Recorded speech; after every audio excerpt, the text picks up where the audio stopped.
Fellowship foi criada pelo advogado Charles Colson, conhecido como Chuck, que é o apelido que eles dão, Chuck Colson, que era advogado e assessor pessoal do Richard Nixon. E ambos caíram no caso Watergate e o Charles Colson foi parar na penitenciária de Virgínia para cumprir uma pena de reclusão, em regime fechado. E lá ele viu que precisava fazer alguma coisa e acabou criando a Prison Fellowship. Só que ele não tinha um método. Quando eles conheceram o método que a gente aplicava aqui no Brasil, nós nos associamos e formamos essa grande organização que hoje atua e aplica esse método em mais ou menos 110 países. E nos Estados Unidos lutamos muito tempo para conseguirmos entrar lá. Problemas legais americanos dificultavam. Mas, por fim, o ex-governador, que depois se tornou presidente dos Estados Unidos, George W. Bush, autorizou que nós construíssemos, que nós fizéssemos uma penitenciária do nosso tipo em Houston, capital do Texas. Mas ele pediu que se fizesse um estudo aqui no Brasil para provar a validade da proposta nossa, do nosso método. Foi contratada, então, uma universidade nos Estados Unidos e um especialista em criminologia e estatística, coisa muito do gosto do americano. Então, veio aqui em São José dos Campos o professor Howard Johnson, de uma universidade agora, no momento, de Vanderbilt, Universidade de Vanderbilt.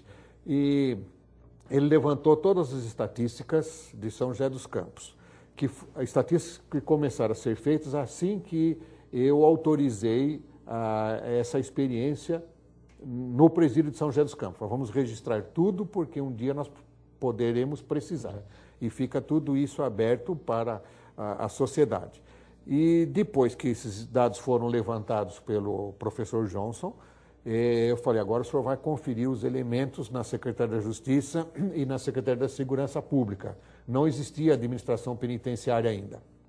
Terminados os estudos, ele voltou a São José dos Campos e tabulou e falou, mas é incrível, vocês falam que a taxa de reincidência de vocês é inferior a 15%, quando o mundo inteiro é de 75%.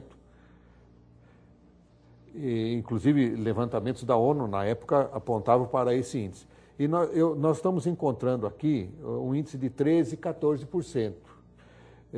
Como é que o senhor explica isso? Eu falei, deixa eu dar uma olhadinha nos seus dados. E conferindo os dados com ele, eu falei, tem um equívoco aqui no seu resultado, porque talvez por desconhecimento da nossa legislação, o senhor considerou como reincidentes elementos que foram condenados depois de terem saído da prisão. Mas eles foram condenados por crimes cometidos antes, então não é reincidência. Reincidência é quando ele, depois de cumprir a pena, ele vai e comete um novo crime. Esses casos aqui, pontuais, são crimes anteriores, cuja sentença saiu depois. Falei, então eu vou refazer a conta. Não precisa fazer a conta não, porque já está dando menos de 15, como nós sempre alegamos. Falei, isso aqui vai dar uns 12. Falei, não tem importância. Mas ele atualizou. Quando ele mandou o resultado para nós, ele mandou completo. E outra coisa que eu pedi a ele foi que fosse fazer depois o levantamento em Bragança Paulista. Mas uma perguntinha, fica mais caro esse sistema da PAC? Não fica porque Você falou de 3 salários. Ele não é custeado pelo Estado, esse sistema. Não é custeado pelo Estado. E eu ia dar o exemplo de Bragança Paulista. No caso de São José dos Campos, nós chegamos ao ponto de receber do Estado apenas a alimentação. E nós entramos na concorrência do Estado uma vez, fizemos tudo para ganhar, com cardápios elaborados pelos departamentos RH das grandes fábricas do Vale do Paraíba, principalmente São José dos Campos, mas não tinha jeito de ganhar concorrência. E o preço mais barato, e a qualidade diferenciada e melhor, mas a gente não ganhava, não sabia por quê. Em Bragança, conseguiram ganhar. E quando o Howard Johnson foi fazer o levantamento estatístico em Bragança, ele também verificou que a reincidência ela era baixíssima, em torno de 15%, ainda um pouco maior que a de São José. Mas o que ele mais estranhou foi um detalhe. O preso de São José dos Campos, era muito mais perigoso. Havia, inclusive, traficante colombiano cumprindo pena em São José dos Campos. E a reincidência em São José dos Campos, pelo padrão internacional, pelos estudos internacionais, deveria ocorrer tão logo, ou vamos dizer assim, um mês depois da saída, da liberação do preso, e ocorrer através de crime igual ou mais grave do que aquele que levou o indivíduo para a cadeia. E acontecia o contrário, levava anos para delinquir de novo e sempre delinquir em pena mais leve.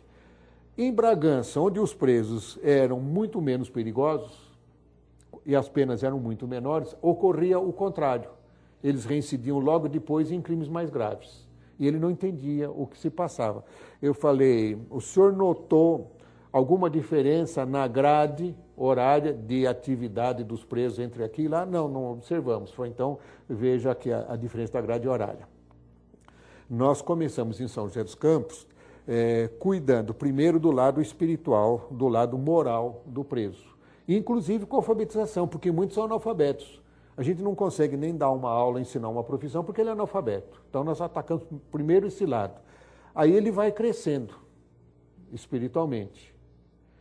E com isso, depois a gente pode deixar ele trabalhar com uma faca, e ter uma faca nas mãos, que ele não vai fazer nada. Enquanto que em Bragança, a grade era diferente, ele já começava a trabalhar.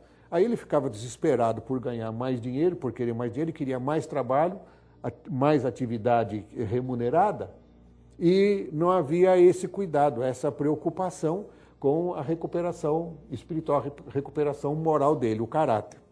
Então deu essa diferença. E isso aí ele observou, o professor Howard Johnson observou e levou para os Estados Unidos. O George Bush, então, autorizou a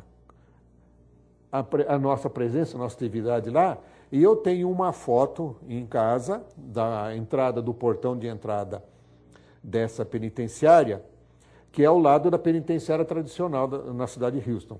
A tradicional chama-se Jester. A do lado está Jester 2, Jester 2.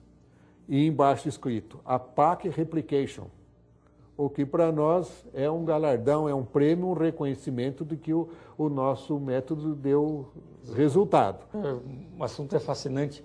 Queria já deixar aqui, que nosso tempo infelizmente esgotou, o convite para o senhor para a gente continuar esse bate-papo em São Paulo, agora em nossos estúdios, abordando essa temática tão importante e só abordar um pouco mais, discorrer sobre como sair de 75 para 15, se é possível sonhar com zero de incidência. Zero eu acho que não é possível, porque até no Evangelho, no Antigo Testamento já tem, Adão e Eva eram 100%. E foram expulsos do paraíso, 100% de perda, não é? Cristo, por exemplo, escolheu 12, um falhou, 8%. Mas vamos sonhar em Mas isso aconteceu para servir de exemplo para nós, que não é possível 100%, não está no nosso poder, porque se nós somos falhos, nós não podemos construir nada perfeito. Nós precisamos chegar perto, almejar, mas não vamos chegar. Mas não é para decepcionar, para desistir, não, desestimular. Tá ok, muito obrigado, doutor. Eu que agradeço. E assim encerramos nosso Frente a Frente com a Justiça. Tenham todos uma ótima semana e até o próximo programa.